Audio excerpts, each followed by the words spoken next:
Hello, everyone, and welcome to the first edition of the Diabetes Care Summit. I'm Dr. Barbara Akimbua, and I'm your health buddy. This summit is for you if you've been diabetic for a while and you've been struggling with keeping your blood sugar controlled, either because you have problems knowing what to eat, when to eat, how to eat, what else you need to do to keep healthy, or you do know these things, but it's difficult to be motivated. It's also for you if you have an elderly parent who is diabetic that you care for, and you find juggling medications, clinic visits, meals, and then illnesses in between overwhelming. Or you're a beautiful married woman and all you would love to have is a normal pregnancy and delivery.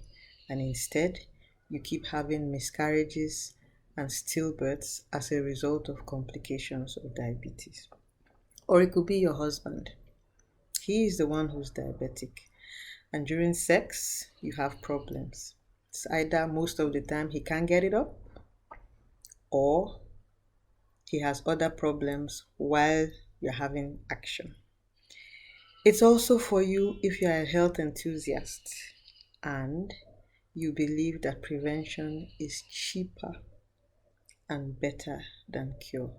And so you'd like to learn anything you need to know to stay healthy. During this summit, you listen to loads of interviews by different specialists, including myself. Some of the interviews are short and some are not so short. But I'd encourage you to watch each video till the end because there's loads of important health information and you're getting it all for free. So, once again, welcome to the Diabetes Care Summit, and don't forget, I'm Dr. Barbara Akimbua and I'm your health buddy. See you on the healthy side.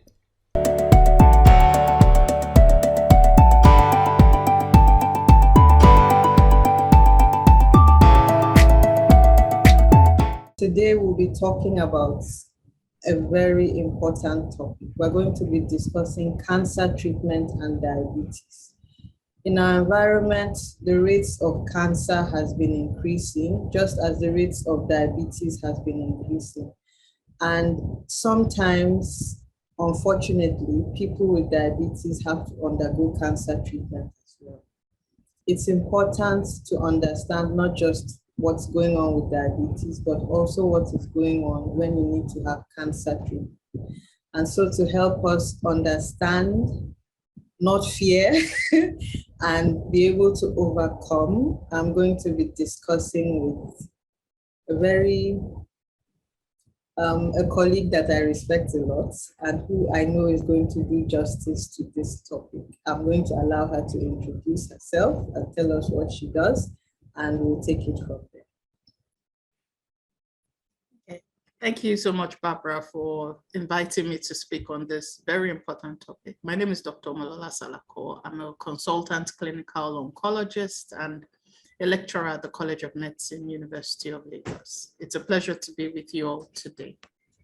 All right, so I'm going to start right up. Is cancer a death sentence? We keep hearing about cancer, and once you mention the word cancer, people freeze, everybody gets afraid. The truth is, cancer is very scary and it's a problematic disease. It's very troublesome, but it's not a death sentence. Many people who live with cancer or are diagnosed with cancer live healthy years, happy years, after treatment.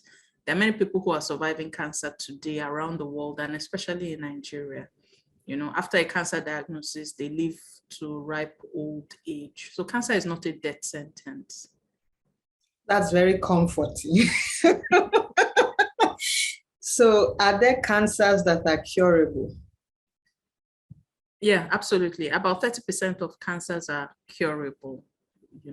For example, when they are detected in early stages, for example, breast cancer, cervical cancer, prostate cancer, quite a number of common cancers are curable, especially if the patient presents with early stage disease. As soon as they notice the symptoms, or they, within, they present early, it gives doctors a better opportunity to treat and control the cancer. It also gives the patient a better fighting chance when we're dealing with the cancer at a very small stage. And there are less complications with, with the treatment of early stage cancers. So a lot of cancers are curable. Not all.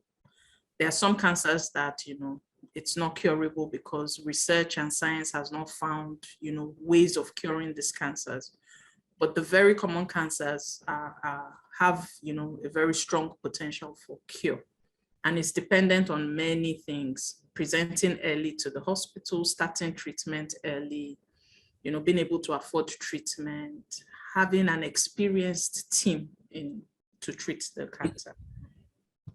Okay, so like with most problems in life, if you detect it early, then your chances of survival and overcoming it are better because you are treating it. Okay.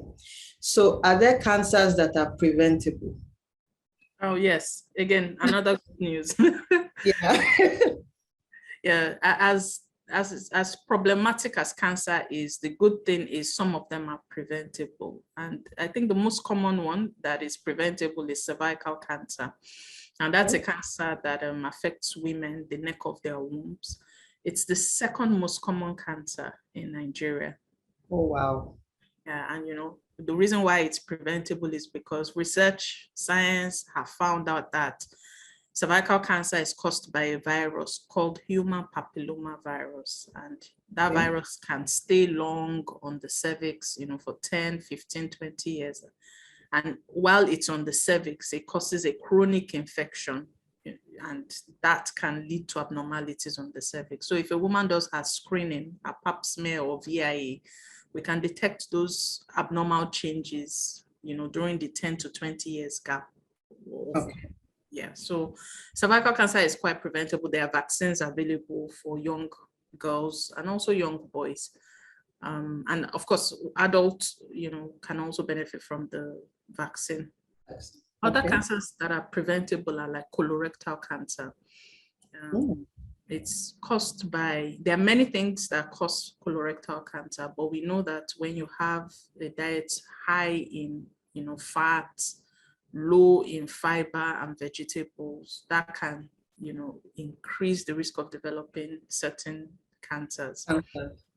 Some types of lung cancers are preventable because they are caused by taking in tobacco, either smoking it or you snuff, or taking the pipe, or there are these nuts that contain tobacco and they're chewed. So when someone is exposed to all of those tobacco products, it can lead to lung cancer, certain types of lung cancers. And if you are not exposed to those risk factors, you likely will not develop lung cancers. Then some types of skin cancers are preventable.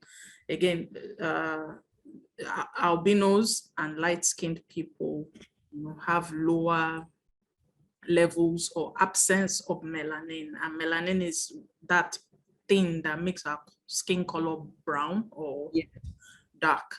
As much as it colors our skin, it also protects us from the sun, the rays, the harmful rays of the sun. So for light-skinned people and albinos who, have, very little of this melanin, they are not protected from the sun as much. And it's common in Nigeria to see, albinos coming down with certain types of skin cancers. And then HIV, for example, is another virus, just like human papilloma virus, that can cause cancer. And so if someone is HIV positive, it's important they use their medications, they comply with the medications, they use it as prescribed, because when HIV patients do not use their medications, their immune system is suppressed and it leaves room for certain types of cancers to occur. And certain types of cancers are common in the HIV population. So yes, it's just about taking, taking care of yourself, living a healthy lifestyle, reducing exposure to certain substances that are known to cause cancer, and then doing your annual medical checkup. That way, we will be able to reduce and prevent about 30% of cancers. Wow, you've said a lot in that. Healthy lifestyle, vegetables. So people that don't like vegetables, please start. Just try and eat them. Don't expose yourself too much to the sun. Avoid tobacco. So there's a lot, but basically live a healthy life as much as you can. Hi, have you heard of Soyo, the new diabetes care app? Studies show that the best medicine to take for diabetes is to get education about it. Because if you understand how it affects your body, you'll know better what you need to do to fight it. It will also help you to take care of someone else with diabetes. With the app, you don't just get education, you also get to make your management plan either for yourself or the person you're taking care of. There are also lots of other features like meal plans, medication, and other reminders to keep you on track. And if you fall off, don't worry, just get back on. This is how families can live healthy and happy with diabetes. Don't be left behind. Download the app at soyo.web.app to care for yourself or someone else with diabetes. Okay, so what are the 5 commonest cancers in our environment? So in Nigeria, the 5 common cancers: breast cancer, followed by cervical cancer. Prostate cancer is the third, which occurs in men. Colorectal cancers and liver cancers. So in 2020, about 125,000 new cancer cases were diagnosed, and breast cancer accounted for about 24,000 cases, followed closely by cervical cancer, which accounted for about 14,000 cases. So if you walk into a hospital, a cancer hospital, or the cancer department, also known as the oncology department, you will find a lot of women in the cancer unit. And this is because more than 60% of all cancer cases occur in women. And it's very important that, women and men take their annual medical checkup seriously. Annual medical checkup simply means once a year you go to the hospital, or you go to a diagnostic center, or you go to your family physician to have a full body check. They will examine you, they will ask you a lot of questions, and then ask you to do a lot of tests relevant to your age group. It's not just cancer they're checking for or looking out for. They're checking your heart, how fit you are. They're checking your kidneys, how well you are. They're assessing what are you at risk of in future. So I believe, we can begin to reduce the incidence of cancers in Nigeria by, taking care of ourselves. Prevention is better than cure. Okay. So 2 interesting things from that. There are more cancers in women than in men. So because breast cancer and cervical cancer are the 2 topmost, and they happen more. Do you have men coming down with breast cancer? Oh, yes. So men do have breast cancer. It's not common, but a lot of cases have been reported across the world of men developing breast cancer in Nigeria and in other countries. And a lot of people will say, do men have breasts? Yes, men have breasts. It's just that it does not mature as a woman's, as a girl, lady's own will mature. But everything a woman's breast contains, yes. A man breast just very small, small size. Okay, so just as a follow-up to that, when you tell people have an annual health check, or just do a check to see if anything is wrong, a lot of people go, why should I go and look for trouble? Why should I go and search for, ignorance is bliss. If I don't search, I will not know. You understand? So why should I go pay money only to find out something is wrong, and then I now have to start dealing with it? So what do you have to say to people with that mindset? Yeah, And it's the truth. It's a reality in Nigeria and some other places.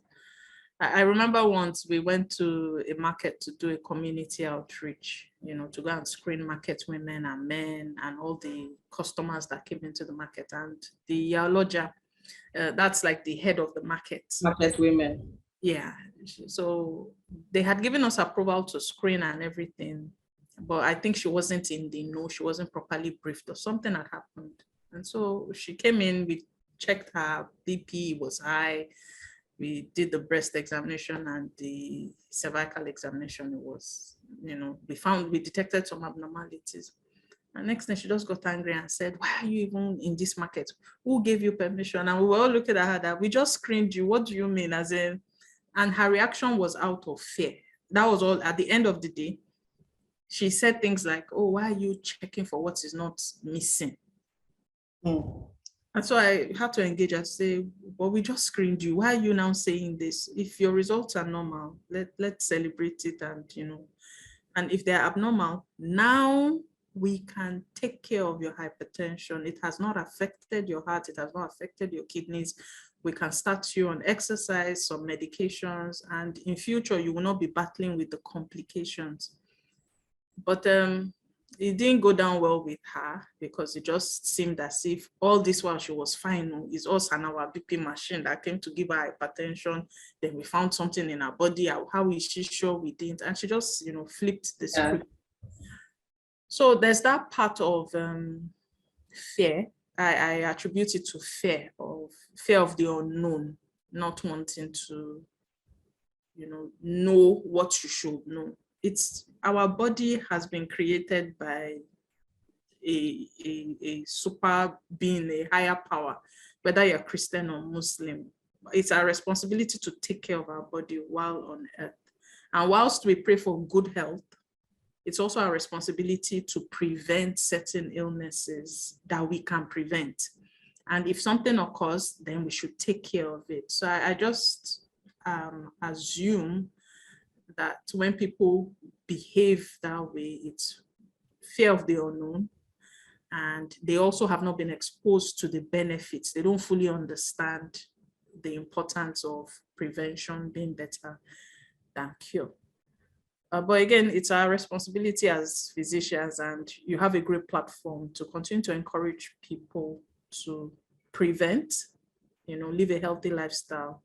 It's easier, it's cheaper to live, go for your screening, your annual medical checkup, and we detect something that is abnormal, we can correct it and prevent it. Take care of it than to present in the hospital with a stroke because of high blood pressure, or present to the hospital with kidney failure because of poorly controlled high blood pressure. And if you and I are to share our experiences when we were in the emergency room, we know the common complications that come in. Yeah. Strokes, heart failure, Diabetic comas, and these are things that if people first of all try and prevent, and if the disease eventually comes up, manage it and comply with your drugs, those emergency visits will be reduced and one will not spend so much on care. Yeah. Thank you for that. That also speaks to what we were saying earlier. When you detect it early, when you detect any of those diseases, it's much, much, much, much easier to treat, and it's cheaper in the long run. It's cheaper in terms of monetary terms, it's cheaper in terms of your time, and it's cheaper in terms of what you do not get to lose. You don't have to stop work because you're on admission. Your family members don't need to take care of you and then borrow money to take care of you and stuff like that. So it's the effect is in ripples, and it's a lot. It's quite a lot. Thank you. So what treatment methods are currently available for cancer? Okay. Yeah. So when we're treating cancer, we think about it in two ways. We have the local treatment and the systemic treatment. Local treatment is when we're dealing with the cancer at its site of origin. Like a woman has a breast lump and it's cancer, breast cancer. Local treatment is we're doing surgery to remove the lump or the breast, or we're giving radiotherapy to that area. Systemic treatment is when we give drugs that go into the entire system, drugs that go through the bloodstream to every part of the body. So common treatment are surgery, chemotherapy, target therapy, radiotherapy, hormone therapy. These are like 5 treatment modalities we use for different types of cancers. Some cancers are small in size, so we will just remove the mass or the tumor. Some are large in size. We have to remove the mass and the entire organ. Even after surgery, sometimes cancer cells are left behind, microscopic cells that we can't see with the naked eye. So we give radiotherapy, which uses very powerful light to sort of burn off those microscopic cells that the surgeon can't see. And it's not a painful type of treatment. It's like going for an X-ray. You just have to lie still for 3 to 5 minutes every day for about 4 weeks. So that's a little about radiotherapy. Then chemotherapy is where we use very powerful drugs, chemicals. We put it into the bloodstream, we set a line, and we put the drugs in an IV fluid or drip, and that runs for a few hours. Sometimes we give chemotherapy as tablets. And a lot of people know chemotherapy, they're scared of chemotherapy because of the side effects that occur. But a lot of people, living with cancer must take chemotherapy because it's an effective treatment for dealing with cancer. And if one is being cared for by a team, a cancer care team experienced in treating cancer, we have a way of reducing those side effects, preventing further complications from treatment. Then we have the 4th group of treatment, which is target therapy. So a lot of research is ongoing to find out specific things we can target in cancer cells. So we now know how to target the blood vessels of cancer. So we give drugs that attack the blood network of the cancer cells, and that way we starve the cancer of blood. There are other proteins that we know that are very hyperactive in cancer cells that we can give certain drugs to target those proteins. And all of those drugs, we call them target therapy. And then the 5th main treatment is really around blocking the hormones that fuel or feed cancers. So for example, breast cancer, prostate cancer, endometrial cancers, cancers of the womb, sometimes feed on the hormones being produced in a woman or a man for prostate cancer. So we give certain drugs to block those hormones. All right. So you said a little about side effects. Do all cancer treatments have the same side effects? Because the idea we have about cancer treatment is that you start it and you lose weight, you lose your hair, it makes you throw up, it makes you sicker than you were before you even started treatment. So do they all have the same side effects? No, they don't. So I think I'll start from chemotherapy. And chemotherapy is the one with the most, alarming side effects. And the truth is, we would not give chemotherapy if not that we need to give chemotherapy. Cancer is so complex that for us to deal with it, we have to attack the cancer from multiple ways, in multiple ways. Like Yoruba people will say onokon waja, meaning there are many parts into the market. So when we're fighting cancer, trying to destroy the cancer cells, we do surgery, we do chemo, we do target therapy. We just keep adding different things, mixing different things to damage the cancer cell. And so the disadvantage of this treatment are that sometimes we damage the normal system. And when we do that, it shows up as side effects. So chemotherapy, when we give it, a lot of people feel fine when we're giving the drugs in clinic, but when they get home, like 2-3 days, they may, after chemotherapy, they may feel nauseous, like they feel like vomiting, or they may vomit. Some may stool, may have diarrhea, loose stool. The feces is, watery, and they go Yeah. to the toilet like 3-4 times a day. They feel tired, and all of that are what we call acute side effects. The side effects that occur within the first 2 weeks of treatment, let's say. But the truth is, we already know the side effects will occur. So the cancer care team, your oncologists, the nurses would have given drugs that you will go home. Prevent, okay, or reduce those side effects. Correct.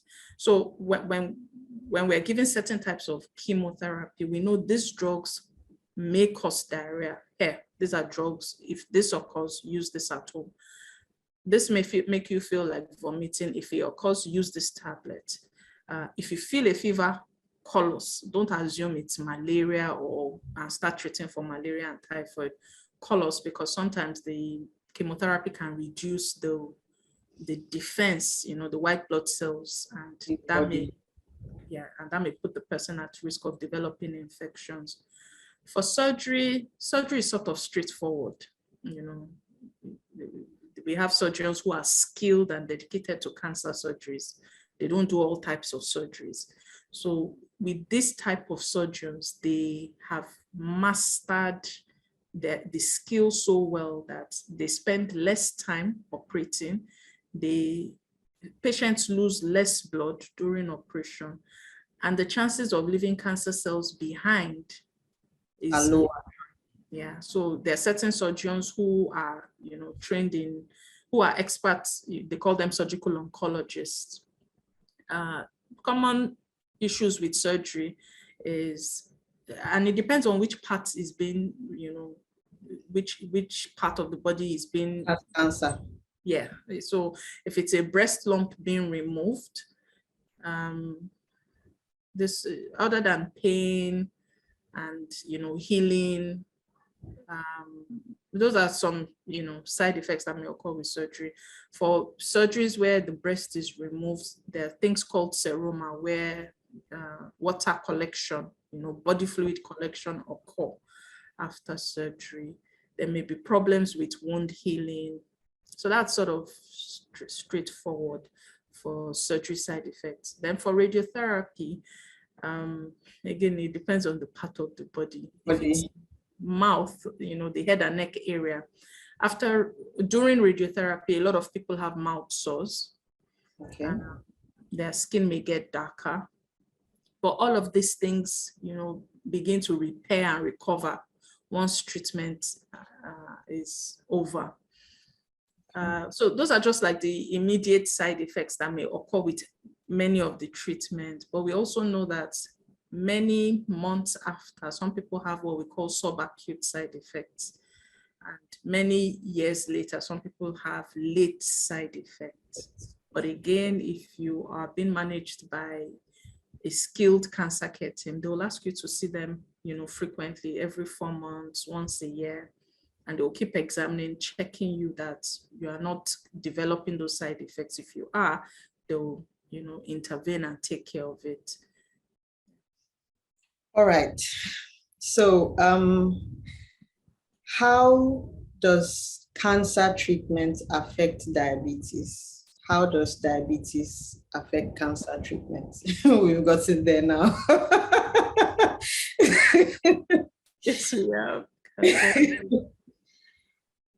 Okay, so I think I would like to share a story. And this was about 10 years ago, and there was one of my patients who was a known diabetic, and they came in for treatment, and the blood sugar was so high. The patient was not using their medications, and for some reasons, they just didn't. They will take it today, not take it tomorrow, take it today, not take it tomorrow. So the patient developed prostate cancer. And so we wanted to give radiotherapy. So when we checked the blood sugar, we realized it was too high. We invited an endocrinologist to take care of the blood sugar. Since as an oncologist, I don't know how Yeah, to take care yeah. of it. That's not your field. So our first goal was to, bring the sugar level to to the normal range for diabetics. And this was important because for us to start any form of treatment, the body has to be, in a stable state to start any form of cancer treatment. Because the way we see it is, as oncologists, we're trying to damage cancer cells. In the process, we will damage a few normal cells. So if the body is not in a stable state, we're not going to win that war. And we don't go to war, in play mode. Yeah. The body has to be, stable. And, with the blood sugar he had, it was just so high, even just for even normal functioning. So the endocrinologist took him away. And I remember the patient was very angry that what nonsense are we doing? We are talking about cancer, which can kill him. And then we're saying we're not going to treat the cancer because his blood sugar is, high, and he's had the diabetes for, I think, about 10, 15 years, and he's been And he living with. hasn't died. So we had to, gather his people. And we said, the next time you're coming, come with your family members, because we need to explain that you've not been managing your blood sugar well. Now we have this disease to treat, and you're saying we should go ahead and treat. We know the damage the treatment will cause, and you have to be at a stable state of health before we go in. And so we got the endocrinologist who did a good job, changed the drugs from tablets and changed it to insulin. And I think a month after, we were able to get his sugar level controlled.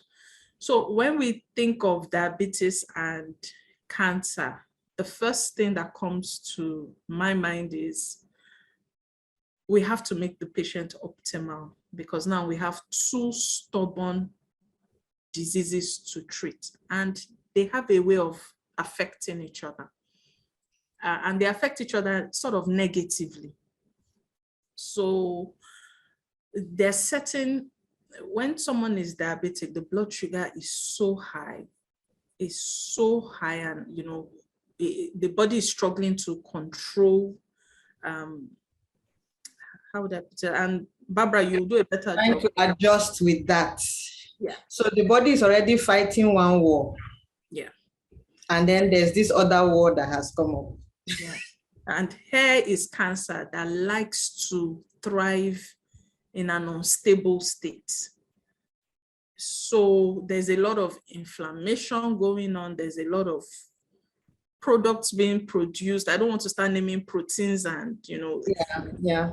But cancer will thrive in an environment that is unstable and has too many things in excess. When there's diabetes, if the blood vessels are affected, there's a way blood supply in the body is a bit lower. Yeah. And when that happens, there's less oxygen in the body, which cancer loves to grow. Wow.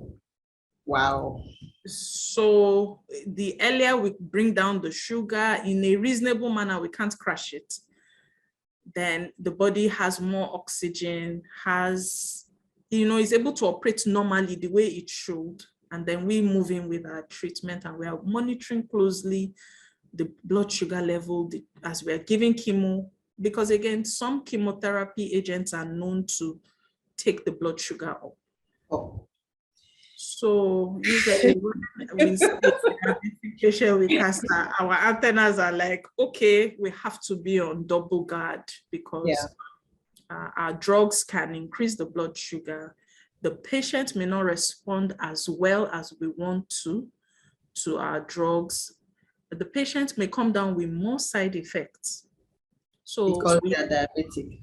Yes. So we have to co-manage our cancer patients who are diabetic with you The know, endocrinologist. with the endocrinologist, so that we win. We bring the blood sugar, we control it, we move in, we continue treatment, we finish treatment, the patient continues to take their drugs for diabetes and so on and so forth.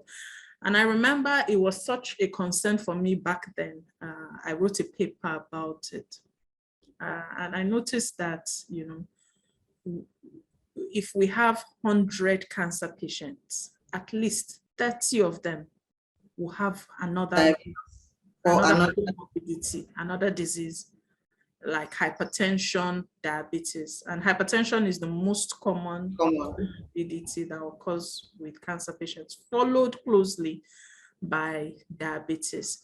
But the difference between the two groups are, with hypertensive patients, it's easy to, they go through treatment faster and with less events. But you see, diabetic patients, they are fewer. They are fewer, but More problems when you are treating. yeah, we have major issues sometimes in managing the diabetic patient. So we always have to be on guard when we're taking care of diabetic patients. So if you're listening and you know someone who is diabetic and living with cancer, it's important that they receive care with a team that is experienced. That's the most important thing. And whatever your doctors, advise, please follow it at that time. And if you're confused or you have questions, please ask your doctors. Don't assume, don't just Google things up. It's a partnership. It's just like the oncologist will partner with the endocrinologist. Yeah. It's important the oncologist partners with the patient and everyone is on the same page. Because the truth is, when it comes to cancer treatment, it doesn't last forever. It lasts for a period of time, and that time is crucial. Communicating, following the medical advice are two important things that anyone who is in that situation should do. From what you said, a lot is going through my mind, because it just goes to show that diabetes affects cancer even before it is detected. Because if it has affected the blood vessels, low oxygen state, it helps the cancer to thrive and to grow faster. Yeah. And then when it is detected and you are treating, you have to monitor, you have to lower the blood sugar so that the patient is as strong as they can be before you start treatment. Yeah. And they have higher chances of the treatment working. Mm-hmm. And then even after treatment, for instance, if the person has surgery, the wound has to heal. And if their blood sugar is not controlled, the wound will not heal. Diabetes reduces immunity. If their immune levels are low, the wound will not heal. The cancer too doesn't, because in as much as you are giving treatment, the body needs to mount its own response as well. Yeah. So if everything doesn't come together, then it's like fighting a losing battle, or you're fighting an enemy that is bigger than you. So it could affect before, it affects during, and it affects after treatment. So it's really important for diabetic patients to take blood sugar control seriously. We're not praying that you get illnesses, but prevention is better than cure. I think that's the summary of everything.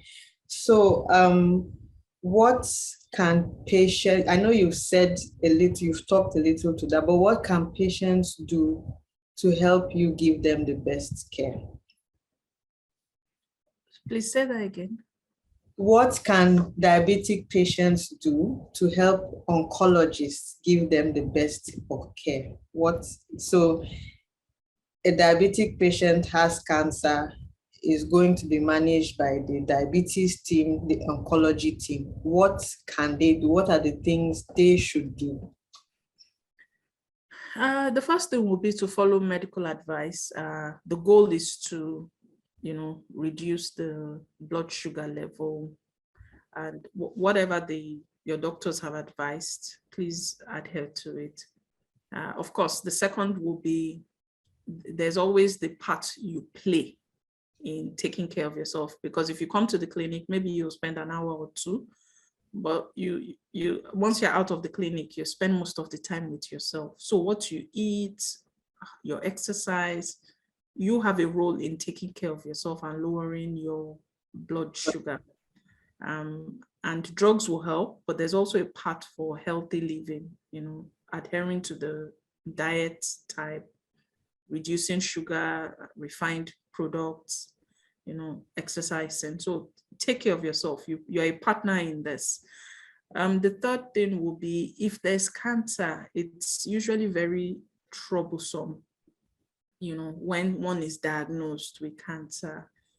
And a lot of people are in denial, different emotions. But it's important that when that happens, you quickly, move into the mode of treating, because delaying treatment, reduces the chances of cure or controlling the disease. So there's the part where adjusting to the diagnosis may take time, but don't let it Take too long. Too long, don't let it become a disadvantage.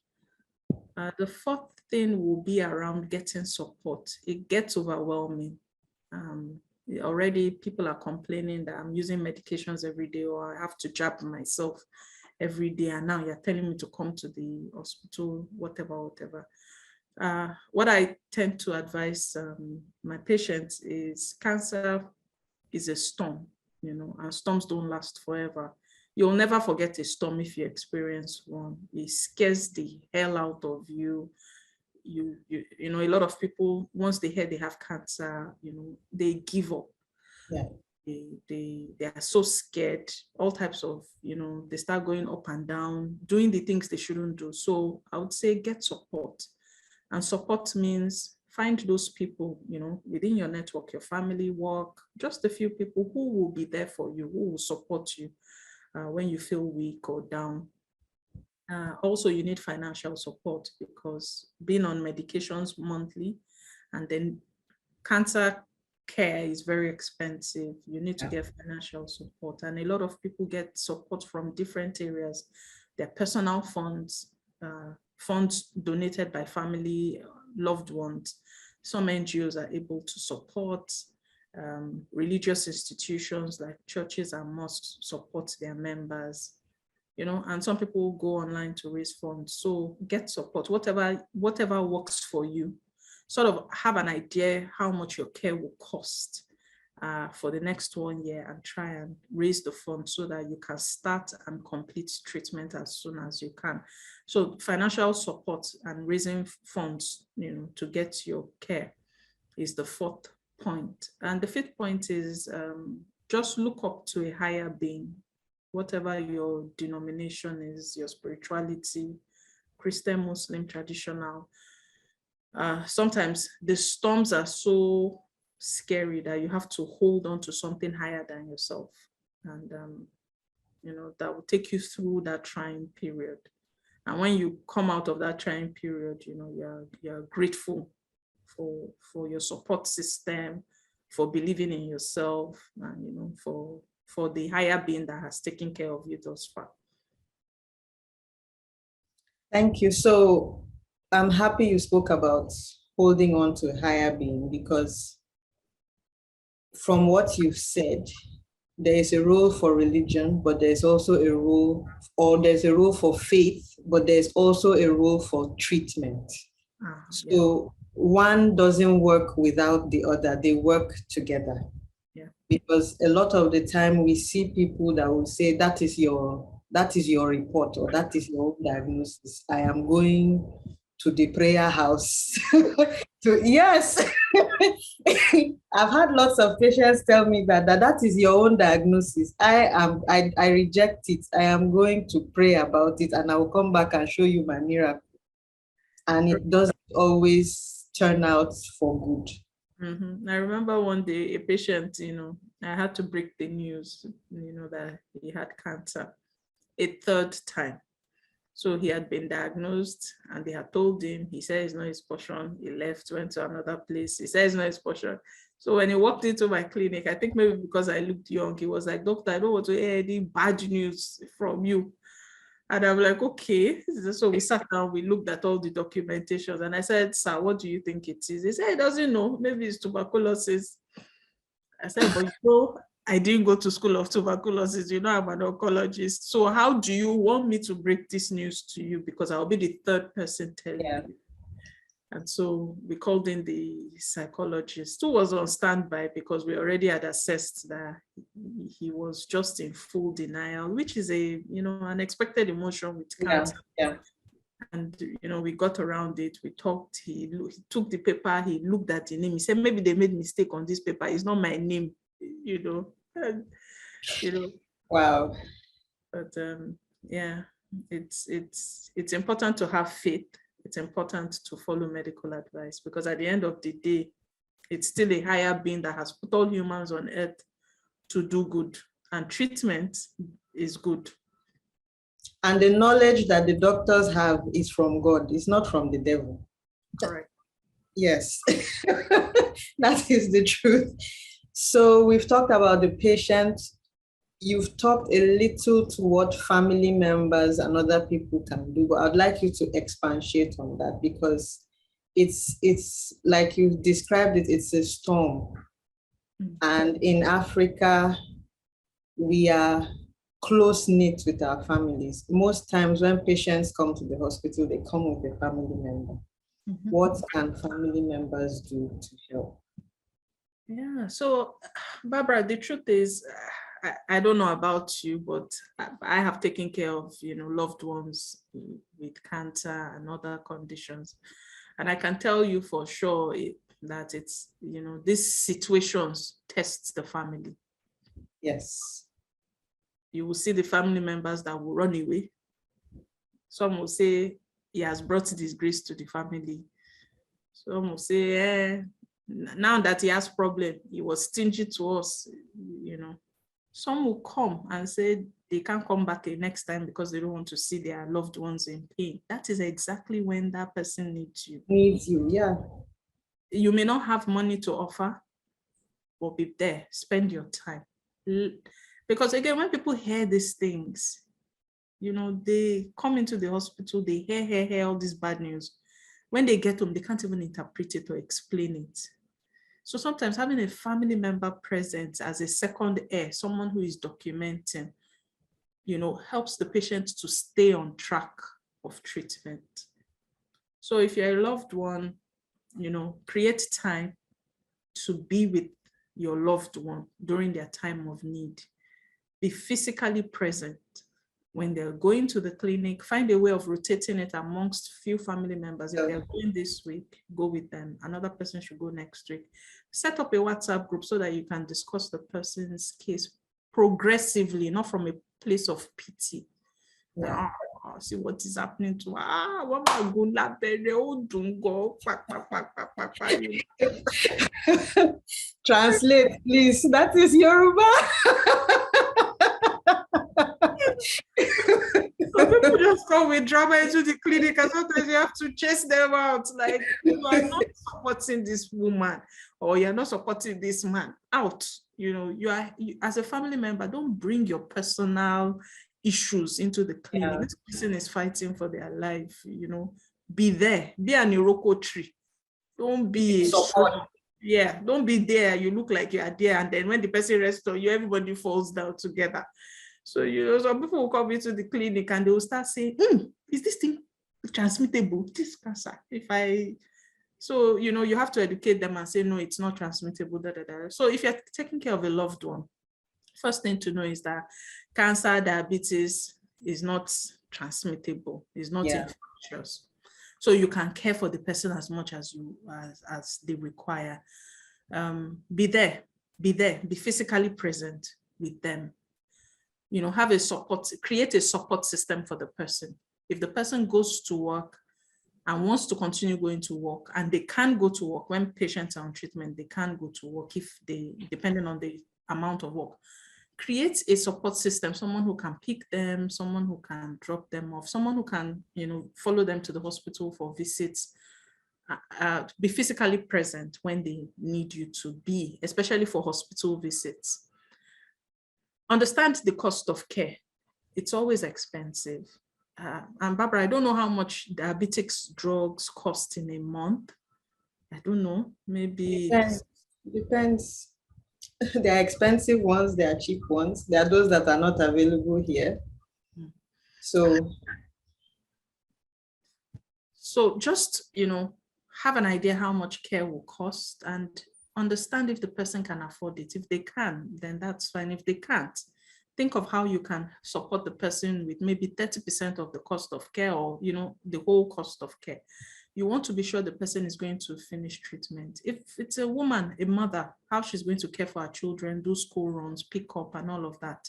All of you have to sit down and create practical ways of how this person will cope with the condition while they are on active treatment.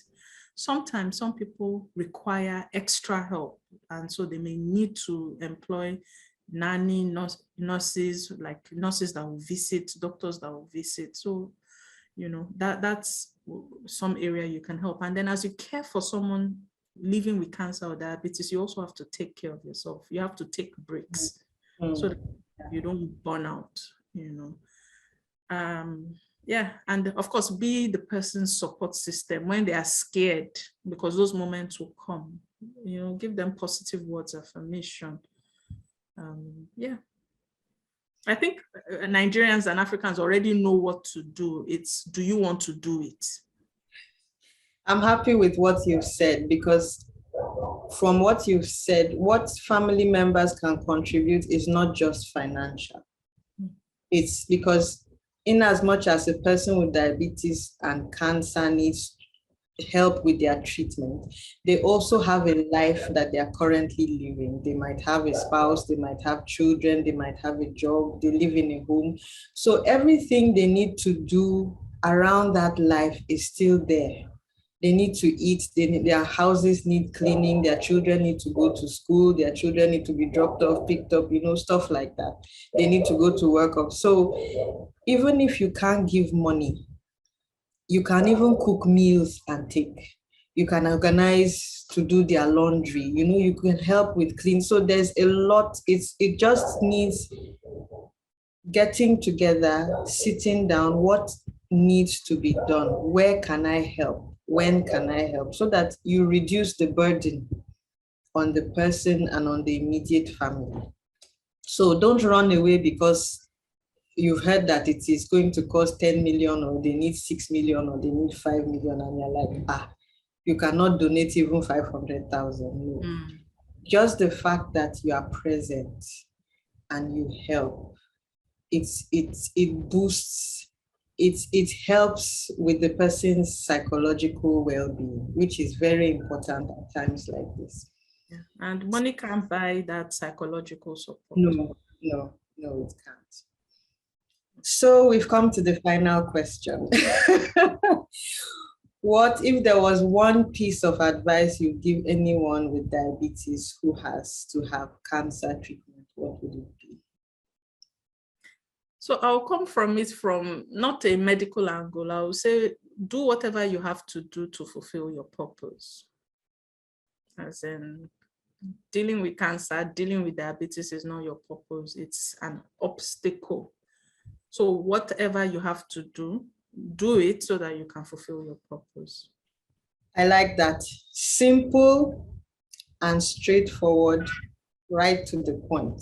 Having diabetes, having cancer is not your purpose. It's an obstacle.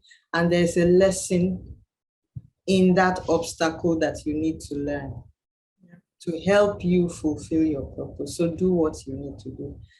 Dr. Salako, thank you so much. I enjoyed this session. Yes, I'm sure everyone listening will too, and that they will learn a lot. So thank you for your time.